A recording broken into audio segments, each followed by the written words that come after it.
magiging bukas sa publiko at ila-livestream sakaling matuloy ang impeachment trial ni Vice President Sara Duterte. Ayon pa kay Senate President Tito Soto, agad iko-convene ang impeachment court oras na matanggap ang articles of impeachment. Saksi si Tina Panganiban Perez. Nagpulong na ang mga senador para paghandaan ng posibleng paglilitis sakaling i-impeach ng Kamara si Vice President Sara Duterte. Agad daw i-convene ang impeachment court pagkatanggap nila ng articles of impeachment mula sa Kamara. Sa akin, ang 14th, the following day. Kung may matanggap, the following day, we will report it to the Senate proper. And then, I will convene the Senate into an impeachment court. We will take our oaths and then follow the procedures that should be done. Ganyan din katagal ang pagitan ng transmittal at pag-convene ng impeachment court laban kay nooy Supreme Court Chief Justice Renato Corona. Ayon kay Senate President Tito Soto, walang pressure kahit vice-presidente ang ini-impeach. Dapat ang mentality namin, we have to do our job. We have to be impartial. Kahit sino pa yung ipapadala sa amin na articles of impeachment. Magiging bukas daw sa publiko ang impeachment trial na kanila raw ila-livestream. 27 million pesos ang nakalaang pondo ng Senado para sa impeachment trial. Kailangang in session ang Kongreso para tanggapin ng Senado ang articles of impeachment. Pero oras na natanggap na ito ng Senado, pwede naman magpatuloy ang pagdinig ng impeachment court kahit mag-break ang Kongreso sa June 5. Sa May 11 pa, inaasahang pagbobotohan ng plenaryo ng Kamara ang impeachment ni Vice President Duterte. Yung May 11, that is just my recommendation, no? Kasi on May 4, i-approve yung committee report, resolution, and articles of impeachment. Right after approval, on the same day, we transmit it to the plenary. Once it is in the plenary, we anticipate that they will be transmitting copy of the same to all the members of the House, including the Vice President. Kasi ito yung nasa decision ng Duterte versus House of Representatives to provide reasonable time sa House members to read and study the impeachment complaint, including the evidence, before the plenary vote. 1/3 ng lahat ng kongresista o 106 na boto ang kailangan sa plenaryo para ma-transmit ang articles of impeachment sa Senado. Sa tingin po ninyo maaabot yung 106? Well, makita niyo naman sa voting sa Justice Committee, unanimous ang bumoto. Sabi ng mga kongresistang nakausap namin, ang boto nila ay nakabase sa kanilang pagsusuri sa mga iniharap na ebidensya. Wala raw itong koneksyon sa alegasyon ng kapatid ng bise na si Davao City 1st District Representative Paulo Duterte na may tumatawag sa mga opisina ng mga kongresista para pilitin silang bumoto pabor sa impeachment ng bise para masigurong may pondo pa rin ang kanilang distrito. Wala po tayong na-experience na ganyan. So we deny the statement of Congressman Pulong in as far as we are concerned.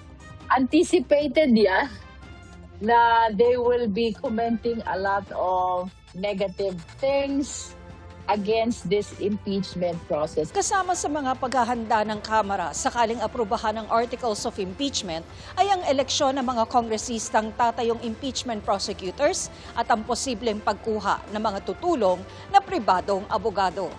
Sa mga isinagawang pagdinig ng House Committee on Justice, hindi dumalo ang bise.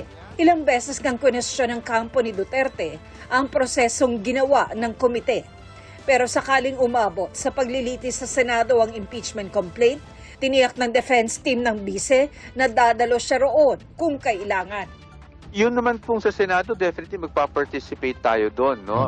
Kaya talagang trial yun eh. So the defense team will be there, of course the prosecutors will be there. Yung mismong presence ng Vice President, of course it will depend on what the incident is for that trial date, no? Kung kinakailangan na nandun siya.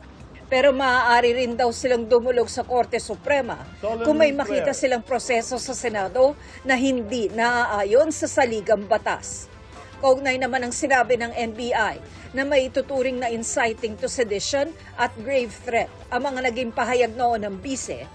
Kapag pinatay ako, patayin mo si BBM, Sinabi ng abogado ni Vice President Duterte na nakita sa pagdinig ang kakulangan ng akusasyon laban sa bise. Pili lang nila ang ebidensyang iprinisinta at spliced ang ipinakitang video. Hindi raw pinansin ang konteksto ng mga pananalita ng bise at ang opinyon ay itinuring na facts. Ang hula ay inilatag daw na resulta ng investigasyon. Hindi raw ito maaaring maging basehan sa pagsasabing may probable cause at lalong hindi para sabihing may prima facie case laban sa bise na may reasonable certainty of conviction. Meron bang krimen sa mga pahayag ng ating Vice Presidente, di ba? Hindi yung may assassin or whatnot. That is probably their position and we would respect that position, of course.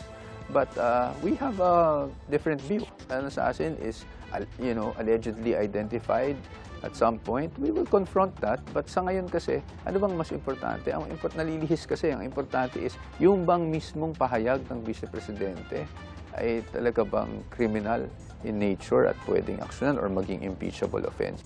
Pinalagan din ng defense team ang di umano'y mga ebidensya na hindi naman daw naka-attach sa orihinal na reklamo.